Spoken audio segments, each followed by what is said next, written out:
समय अनमोल है या कहें कि समय भाग रहा है, तो हमें भी उसके साथ आगे बढ़ना पड़ेगा, भागना पड़ेगा, उसकी रफ्तार के साथ हमें मैच करना पड़ेगा। और यही रफ्तार हमारी बढ़ रही है क्योंकि अब हमारे साथ है डिजिटल इंडिया।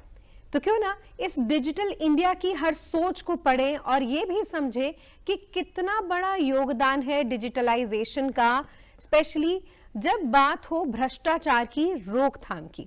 नमस्कार, मैं निधि हूं आपके साथ और आज के इस कार्यक्रम में हम कुछ यही चर्चा को बढ़ाने वाले हैं। और आज हमारे साथ हमारे जो स्पेशल गेस्ट आज के इस कार्यक्रम में आमंत्रित किया है हमने, सौरभ जिंदल जी हैं। सर, आपका स्वागत है आज के इस कार्यक्रम में। सौरभ सर चीफ इंजीनियर हैं और डिप्टी चीफ विजिलेंस ऑफिसर हैं भाखड़ा ब्यास मैनेजमेंट बोर्ड चंडीगढ़ में। सर, जैसे हमने शुरुआत की थी कि हर चीज भाग रही है, लेकिन ऐसा लगता है कि अगर हम आज से 10 साल पहले, 15 साल पहले, 20 साल पहले की दुनिया देखें तो ऐसा लगता है कि अब हम बहुत सारा काम साथ में कर सकते हैं। उसके लिए आपको कितना लगता है कि रिस्पॉन्सिबल डिजिटलाइजेशन है? नमस्कार मैडम, जैसा आपने अभी कहा कि समय भाग रहा है, वाकई बहुत सही बात है। समय बहुत ज़्यादा तेज़ी से भाग रहा है और पिछले 10 साल की अगर हम बात करें, जब डिजिटलाइजेशन नहीं था और अब आज की दुनिया जब डिजिटलाइजेशन है और इस कदर इस हद तक है कि हम तकरीबन अपने रोज़मर्रा के सभी काम डिजिटल मोड पे कर रहे हैं, तो उस लिहाज से इस चीज़ की बहुत ज़रूरत है कि बदलते समय के साथ हमें नई टेक्नोलॉजी, नए प्रोसीजर्स को अडेप्ट करना पड़ेगा। हम अगर समय के साथ चलना है, जो एक ज़रूरत भी है और ज़रूरत के अलावा उसके बगैर गुजारा भी नहीं है। ये शायद हमारी एक अनिवार्यता है कि हमें समय के साथ चलना पड़ेगा, तो नई चीज़ें सीखनी भी पड़ेंगी। जैसे कि सौरभ सर आपने बताया कि ये हमारी अनिवार्यता है, इसके साथ हमें ज़रूर चलना पड़ेगा, नहीं तो कहीं पीछे रह जाएंगे, इतिहास बन जाएंगे। और आज के इस दौर की बात करें तो चाहे एक स्टूडेंट लाइफ की बात है, प्रोफेशनली अगर ऑफिस में काम करने की बात है, कोई बिजनेस रन करने की बात है, या फिर कोई अगर फीमेल अपने घर से काम को मैनेज कर रही है, बच्चों के एवरीडे के रूटीन, स्कूल की ईमेल आना, सब कुछ ऐसा है जो कि डिजिटलाइजेशन के साथ जुड़ा है। और हम मनी के आदान प्रदान को कैसे भूल सकते हैं? चाहे हम कैब में सफर कर रहे हैं, चाहे हम कोई भी शॉपिंग कर रहे हैं, कपड़े खरीद रहे हैं, टिकट बुकिंग करा रहे हैं, या कोई भी हम मेजर ट्रांजैक्शन कर रहे हैं, कुछ भी शॉपिंग कर रहे हैं ऑनलाइन, उसमें सब में ऑनलाइन यानी कि डिजिटलाइजेशन का कंट्रीब्यूशन है। इतना तेजी से सब कुछ बढ़ा है। आपने ये रफ्तार कितने सालों में नोटिस किया कि सबसे ज्यादा ये रही है? देखिए, इस तरह है कि डिजिटलाइजेशन का आरंभ एक तरह से बहुत पहले हुआ था, लेकिन अगर हम इसके सही परिभाषा में जाएं तो सन 2015 में भारत सरकार ने इस चीज़ को पुश दिया था, जब उन्होंने डिजिटलाइजेशन की पॉलिसी लेके आए थे, जिसका मकसद था, जिसका नारा था पावर टू एम्पावर, यानी आम नागरिक, आम जनता को एम्पावर करना। एम्पावरमेंट को हम ऐसे लेंगे कि हम किसी आदमी की या किसी व्यक्ति की एक दफ़ा मदद नहीं कर रहे, क्योंकि हम किसी की मदद एक दफ़ा कर सकते हैं, 2 बार करें, 3 बार करें, उसका एक लिमिट रहेगी। अगर आप किसी को एम्पावर करते हैं तो आप उसको इस काबिल बना देते हैं कि वो आदमी अपनी मदद स्वयं कर सके, तो हम एक तरह से सशक्तिकरण की तरफ लेके जाते हैं। तो डिजिटल इंडिया का मकसद था पावर टू एम्पावर, और इसके पीछे जो आइडिया था that was digital India, developed India. एक डिजिटल इंडिया हो जो आगे तरक्की करे, उन्नति करे। और डिजिटल इंडिया जब इसकी शुरुआत हुई सन 2015 में जी। इसके बाद 2016 में नोटबंदी हुई जी। नोटबंदी के बाद कैशलेस ट्रांजैक्शंस बढ़ी, पैसे का फिजिकल आदान प्रदान कम हुआ, तो डिजिटलाइजेशन को काफी बड़ा पुश मिला। बिल्कुल, लोग एटीएम जाने भी बहुत कम हो गए, पहले लाइन लगती थी और अब तो लगभग ऐसा लगता है कि खाली खाली ही होता है जब भी आपको कुछ भी। बिल्कुल सही कह रहे हैं मैडम। उस लिहाज से आप देखें तो कैशलेस ट्रांजैक्शंस आने से कई फायदे हुए। आपको अपने साथ हर समय ट्रैवल करते हुए बहुत पैसे नहीं कैरी करने, आपको ये डर नहीं है कि कोई जेब कतरा जेब काट लेगा। सरकार की एक बहुत बड़ी सिरदर्दी बचती है जब आप देखते हैं कि जाली नोट छपना कम हो गए। नहीं तो पहले जब फिजिकल आदान प्रदान था करेंसी का तो जाली नोट बहुत छपा करते थे, अखबारों में न्यूज़पेपर में हम पढ़ा करते थे कि पुलिस ने फलानी जगह से इतने नोट बरामद किए। यानी कि कितने डिपार्टमेंट्स का जो काम है जी, उनकी सिरदर्दी है या उनकी रिस्पॉन्सिबिलिटी है वो कितनी कम हुई है ताकि वो और जगह भी ध्यान दे सके, कम जैसे हुई आपने बताया। और एक इकोनॉमी को पुश मिलता है, एक बल मिलता है कि कम से कम हमारी एक फेक करेंसी नहीं, एक पैरेलल करेंसी नहीं चल रही इकोनॉमी के अंदर। एंड देन 2017 में ऑफिसेस में फिजिकल फाइल्स की जगह ई ऑफिस प्रोसीजर शुरू हुआ। कई ऑफिसेस ने अडॉप्ट किया, कुछ ऑफिस इसे अडॉप्ट करने में थोड़ा पीछे थे। डिजिटलाइजेशन को सबसे बड़ा पुश मिला है कोरोना के दौरान, जब लॉकडाउन हुआ। स्कूल बंद हुए, कॉलेजेस बंद हुए, अस्पताल बंद हुए, लेकिन जिंदगी तो बंद नहीं हुई, जीवन तो बंद नहीं हुआ। बिल्कुल, बिल्कुल। जीवन के लिए सारी चीज़ों की ज़रूरत है। जी। किसी को अगर अस्पताल जाना है, कोई बीमार पड़ गया तो कोरोना के दौरान भी जाना है। किसी को रूटीन चेकअप है, ओपीडी में किसी से कंसल्टेशन लेनी है डॉक्टर्स की, तब ये शुरू हुआ कि जी ऑनलाइन कंसल्टेशन डॉक्टर से आप ले सकते हैं हॉस्पिटल में। मैंने खुद ने ली हुई है कोरोना के दौरान, पीजीआई से कंसल्टेशन ली थी। और स्कूल कॉलेजेस बंद हुए, पढ़ाई पे असर पड़ा तो ऑनलाइन क्लासेस शुरू हुई।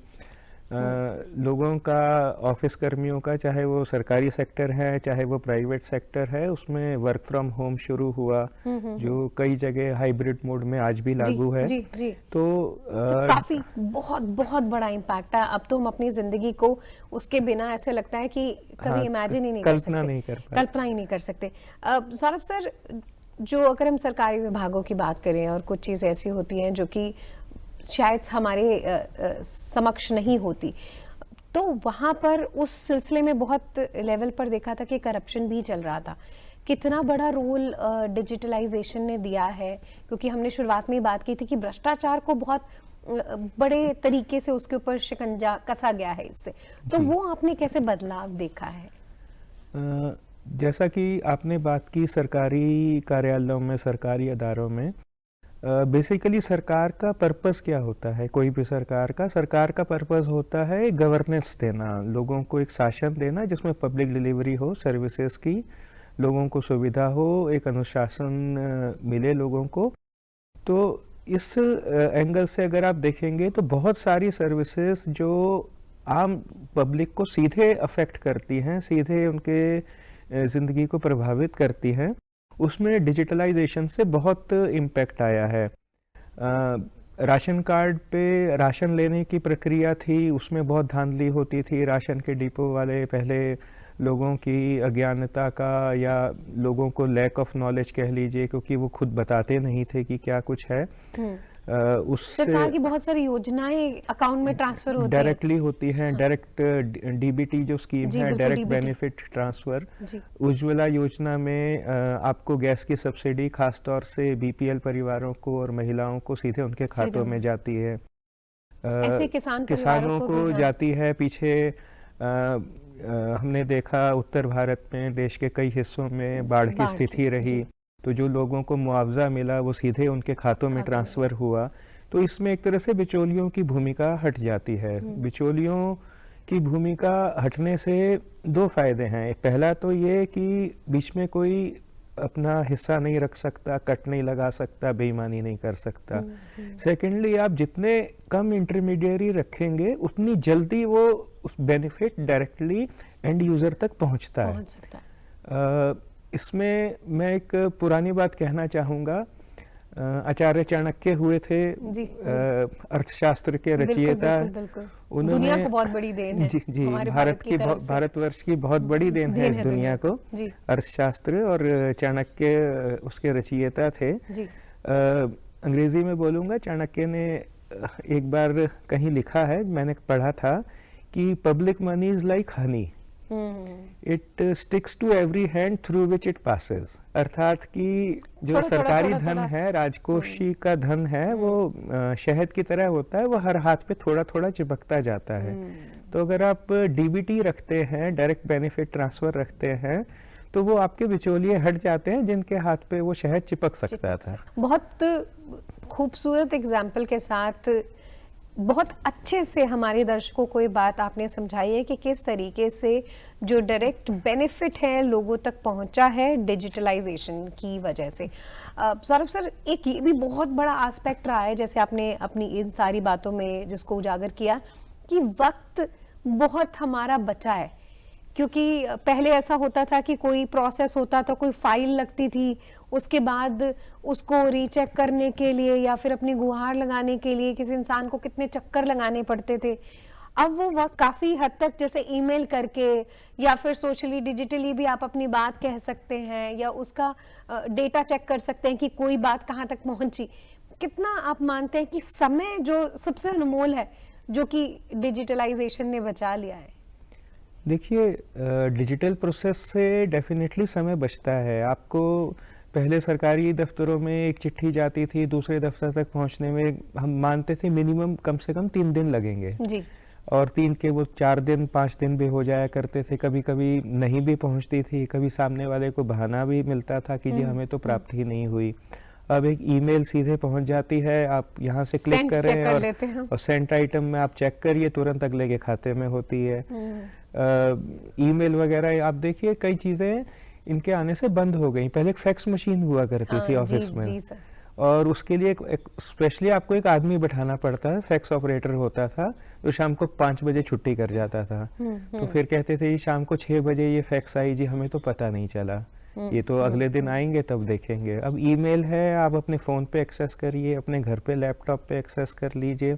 आप 24 घंटे आप टच में हैं, आप अनइन्फॉर्म्ड नहीं रह पाते किसी चीज़ से।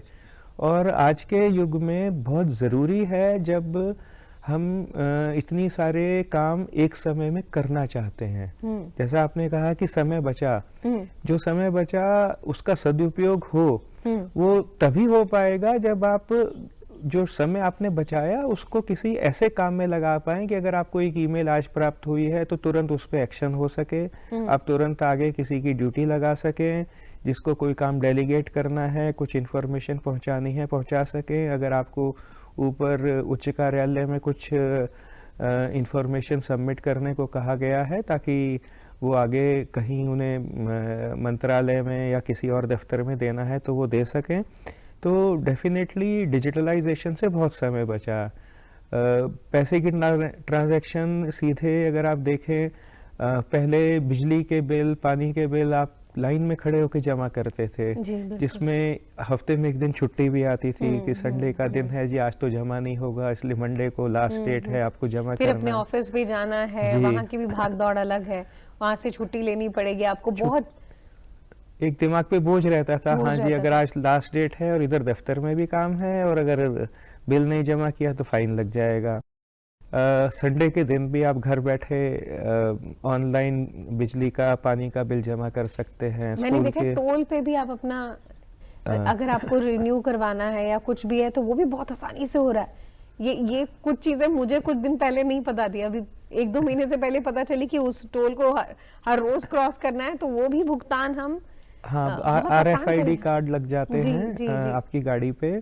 टोल टैक्स का भुगतान, अब पहले जैसे टोल नए शुरू हुए थे हिंदुस्तान में, तो टोल एक तरह से ट्रैफिक जैम का पॉइंट बन गए थे कि गाड़ियों की लाइन लग जाती थी। अब वो चीज़ नहीं है, अब सीधे स्कैनर लगे हुए हैं, वो रीड कर लेते हैं गाड़ी का नंबर एंड सीधे वो गाड़ी का नंबर कनेक्टेड है आपके RFID टैग से, और फास्ट टैग से सीधे आपके अकाउंट से उतने पैसे डेबिट हो गए।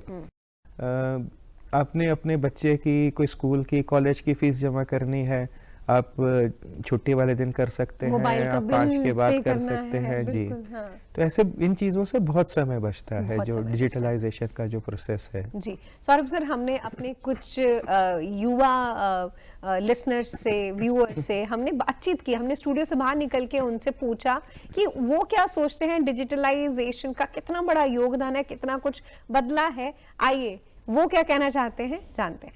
हमारे देश के अंदर बहुत ज़्यादा फर्क पड़ा है, इससे करप्शन बहुत ज़्यादा हद तक कम हो गया है। कोई भी ऑफिसर या कोई भी व्यक्ति अपनी जीवन के अंदर जैसे कोई ऑनलाइन ट्रांजैक्शन करता है तो उसके अंदर वो डरता है लेने से, लेकिन अगर कैश हो तो बहुत जल्द ले लेता है। तो इसके अंदर थोड़ा सुधार होना चाहिए, जैसे साइबर फ्रॉड वगैरह बहुत ज़्यादा होते हैं। फ़र्क तो पिया है बहुत ज़्यादा, वैसे डिजिटल तो ਕਾਫੀ ਫਰਕ ਪਿਆ ਗਵਰਨਮੈਂਟ ਨੂੰ, ਲੇਕਿਨ ਅਜੇ ਵੀ ਕਾਫੀ ਕੁਝ ਕੰਮ ਕਰਨਾ ਪਏਗਾ ਇਹਦੇ ਵਿੱਚ। ਜਿਵੇਂ ਅੱਜ ਕੱਲ ਵੀ ਕਈ ਜਿਹੜੇ ਪੜ੍ਹੇ ਲਿਖੇ ਘੱਟ ਹੈਗੇ ਉਹਨਾਂ ਤੱਕ ਸੁਵਿਧਾ ਜਿਹੜੀ ਗਵਰਨਮੈਂਟ ਵੱਲੋਂ ਹੈ ਉਹ ਸਿੱਧੀ ਤਰ੍ਹਾਂ ਨਹੀਂ ਪਹੁੰਚ ਪਾ ਰਹੀ ਹੈ। ਜਦ ਤੇ ਸਰਕਾਰ ਨੇ ਆਨਲਾਈਨ ਟ੍ਰਾਂਜੈਕਸ਼ਨਾਂ ਸ਼ੁਰੂ ਕੀਤੀਆਂ ਨੇ ਵੀ ਮਿਡਲਮੈਨ ਹੈ ਨਹੀਂ ਕੋਈ ਵਿੱਚ, ਆਨਲਾਈਨ ਟ੍ਰਾਂਜੈਕਸ਼ਨ ਦੇ ਨਾਲ ਅਸੀਂ ਸਿੱਧਾ ਹੀ ਥਰੂ ਪਾ ਸਕਦੇ ਹਾਂ ਪੇਮੈਂਟਾਂ ਅਗਲੇ ਬੈਂਕ ਅਕਾਊਂਟ ਤੋਂ, ਤਾਂ ਵਿੱਚ ਕੋਈ ਕਰਪਸ਼ਨ वाला मामला है नहीं, ओके है सारा कुछ होना जब से सरकार ने ये चीज़ शुरू की है।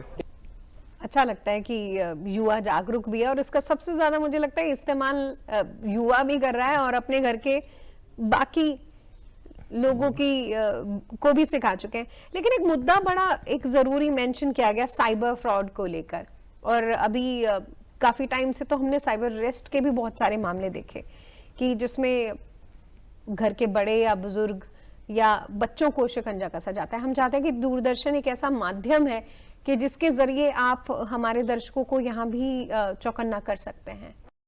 जी, बहुत अच्छी बात है ये, बहुत रेलेवेंट पॉइंट है ये आपका। इस बात को हम ऐसे देखते हैं कि कोई भी नई टेक्नोलॉजी आती है तो उसका एक बार थोड़ा रेजिस्टेंस होता है और उसके मिसयूज़ भी होते हैं।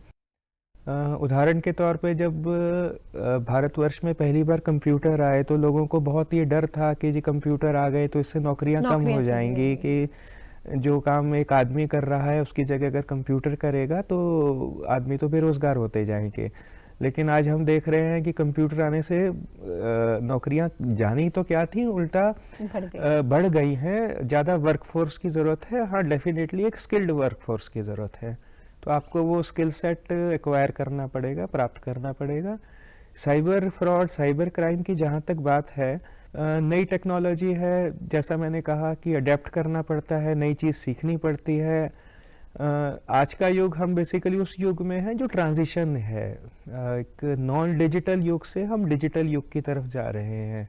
तो डेफिनेटली हमारे वो एक वर्ग भी है हमारे समाज का जिसने ये डिजिटलाइजेशन से जो अपरिचित है, और एक आज के बच्चे हैं, आज का यूथ है जिसको डिजिटलाइजेशन की काफ़ी नॉलेज है। साइबर फ्रॉड में ज़्यादातर वो लोग उसका शिकार बनते हैं जिनको इस फील्ड की, इस बात की नॉलेज कम है।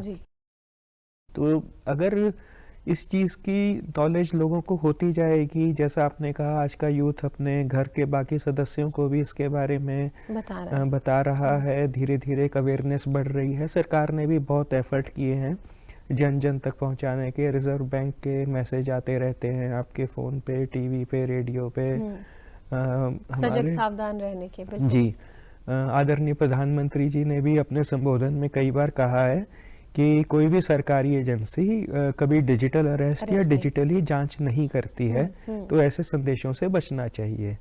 तो ये तो बेसिकली हमारा भी एक दायित्व है कि हम इस तरह के किसी फ्रॉड की कोशिश से खुद को बचा के रखें।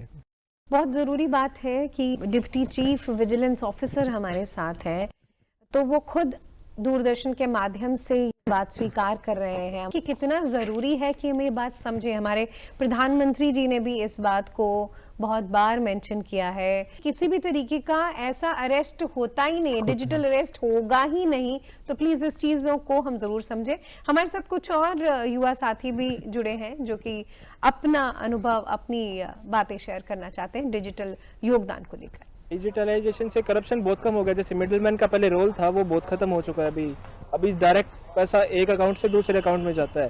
पहले जैसे गांव वगैरह में होता था, जैसे ओल्ड एज पेंशन आती थी तो उसमें जो सरपंच वगैरह वो पैसे खा लेते थे, लेकिन अभी मिडिलमैन का रोल खत्म हो चुका, तो जो बुजुर्ग है उनके अकाउंट में डायरेक्ट पैसा आता है। सबसे बड़ा इसमें एक चीज़ है, भ्रष्टाचार बहुत ज़्यादा कम हो गया इस चीज़ से। ऑनलाइन पेमेंट डाल दें आप, किसी कोई बिचौलन की जरूरत कौन पड़ती, किसी बिचौला की जरूरत कौन पड़ती। पहला क्या करता, गाँव में सरपंच आया कर दे, इसे ले लिया कर दे, बीच में बूढ़ा पीढ़े की पेंशन खा जाया कर दे, ईब की हो गया सीधी उनका खात्मा आ जाए।